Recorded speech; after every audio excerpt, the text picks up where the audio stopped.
So, this is, not my time of the day, it's really early in the morning. This is my time to be plugged into the matrix, to be in the rat race, achieve, acquire. And then something happens to me after midnight when the day is over, I become really relaxed. And then like I have these existential thoughts and I start thinking about other things. And this thing always fascinates me.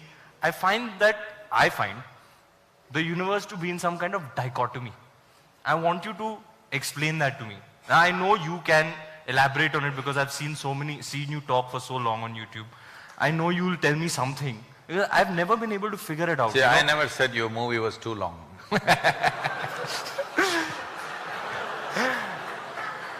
Sir, you'll have to take it up with Mr. Bansali. मैंने तो कहा था. No. उनके scenes काटो, मेरे scenes डालो, मैंने तो कहा था. So, there's light, darkness, black, white, yes, no. Life, death. I always find the universe to be in some kind of dichotomy, Is that the sense in which but you're talking about? But is it like, do you find that too? No, I want to understand in what sense are you calling it as a dichotomy? Like, whatever, like when I have these thoughts, I'm like, there's always two things at play, in every aspect of life, big, small, there's always an opposite. Can you elaborate on that? I need a few minutes. Yeah. भारी सवाल पूछा है भाई ने.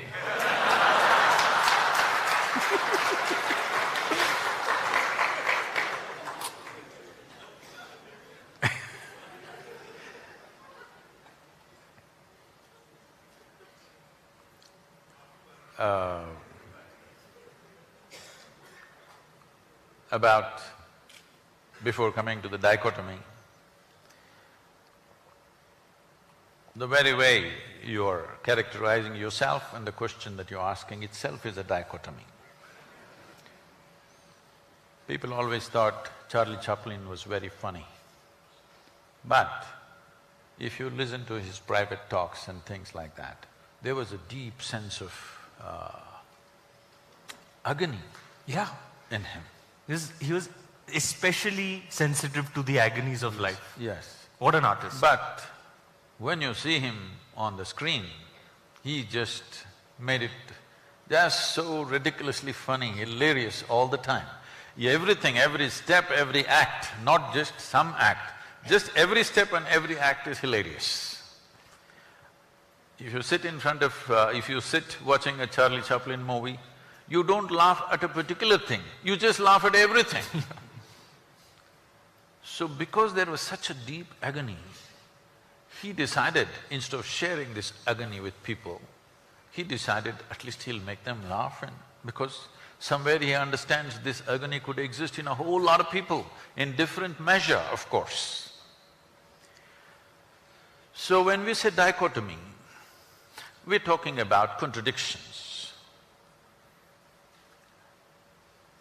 You said light and darkness, let's take that because that's a very basic, day and night, light and darkness.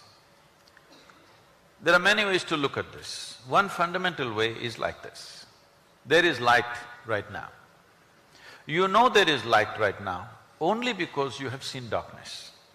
Suppose, let us say, 24 hours of the day, everything from your childhood, everything was lit, you would not know what is light.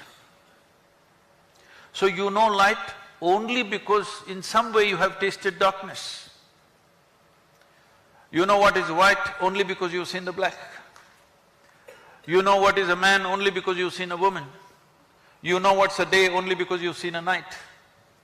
So, what seems to be contradictory on the logical level of your mind, in terms of making of life, they're complementary to each other. They're working with each other but pretending to be opposite to each other.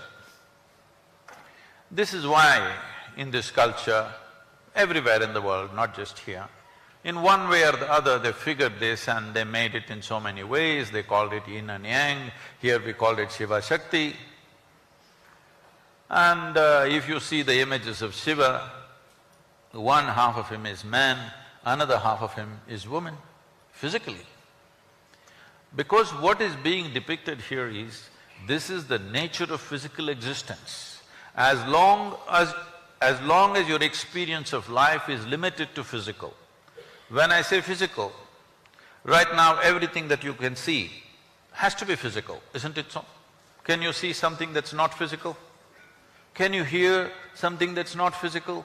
Can you smell, taste or touch that which is not physical? Or in other words, your entire experience of life is physical, even your thought and emotion is physical. We can measure it today. We can measure your thought and emotion, that means it's physical. So your whole experience of life is limited to the physical dimension of the existence. And the very nature of physicality can only happen with this. Even if you take the basic electric charges, there is a positive and a negative. Without that, it will not work. If you take an atom, there are positives and negatives. So the very construction of physical nature is between two opposites or two complementary dimensions of life.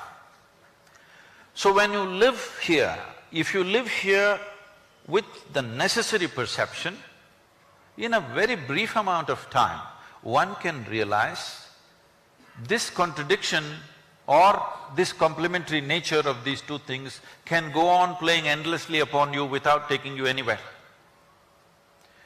When you realize that the physical will not get you anywhere, that is when you turn spiritual. It does not mean you rejected the physical. You're still living in the body, you're still living in this world. It is physical, but this is the longing of every human being. It's not just some spiritual person. Every human being is trying to touch something beyond what they are right now. If you know money, you're just thinking more money. If you know power, you're thinking more power. If you know pleasure, you're thinking more pleasure. If you know love, more love. If you know knowledge, more knowledge. Whatever it is, you're always trying to touch something more. If it finds this longing to become something more, if it finds a very basic physical expression, we call this sexuality. All you're trying to do is be something more than what you are. Something that's not you, you're trying to make it a part of yourself. If it finds an emotional expression, we call this love. Once again, emotionally you're trying to make something that is not you as a part of yourself. If it finds a mental expression, it gets labeled as greed, ambition, conquest, or simply shopping. Something that's not you, you're trying to make it yourself. But if it finds a conscious expression, then we call it yoga. Yoga means union. Yoga doesn't mean twisting and turning. Yoga means union. Why do you have to know union? Because that's the nature of the existence. On the surface, it seems contradictory. If you go deep enough, suddenly it is not contradictory. There is a union. What is it that separates you from the rest? Right now, all of you can do this experiment, you also. Take your right hand and touch your left hand. Is that you? I mean… Is that you? It's a part of me. It's not you? It's me. It's you. Touch this seat on which you're sitting. Is that you? Now I'll go very deep, Guruji. I can also do. Go go as deep as you are. It's not you, obviously. No, yaar, it is me, yaar. Everything is me.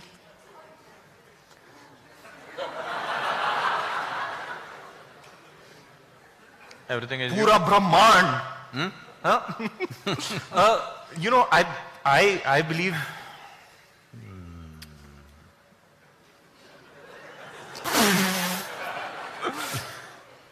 Yeah, everything is… This is a problem of being born in India. You only said it. You only said it. That is, too much spiritual jargon is all over the place without any living experience. This is what happens. This is what happens when you watch too much late night Sadhguru on YouTube. Everybody is talking Anda, Pinda, Brahmanda, but even if a mosquito bites, it bothers them. So, it clearly tells you, this is me, this is not me. What is telling you this? It's just your sensations, isn't it? Here if you touch, there is a sensory response.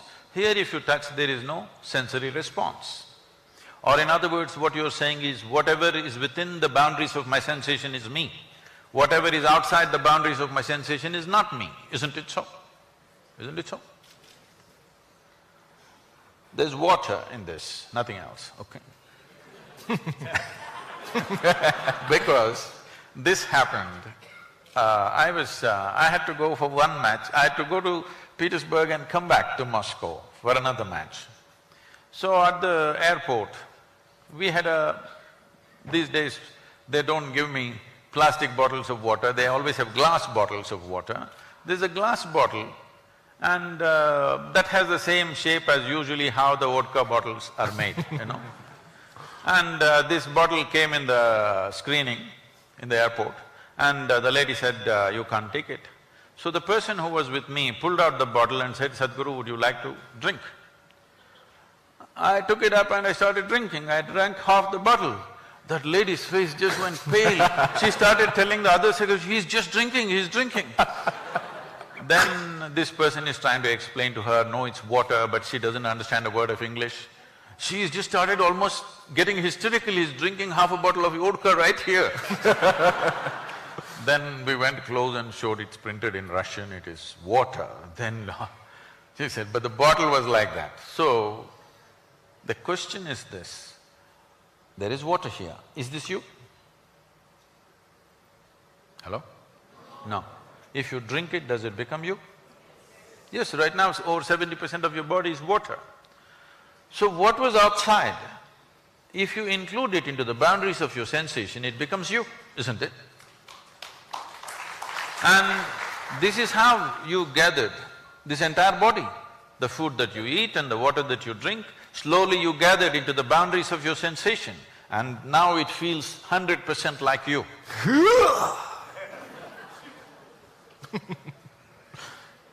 I'm gathering a lot of protein these days. So, what is not you becomes you every day. Every day it's happening to you. What yoga means is, you make your life energy so exuberant that your sensory body expands. You heard a phantom leg, somebody lost a leg, though their physical leg is gone, they still have all the sensory leg in place. Because sensory body has a presence of its own. If you become very exuberant within yourself, you will see your sensory body will spread. Suppose your sensory body became as large as this hall, you would experience all these people just as you experience your hands and fingers.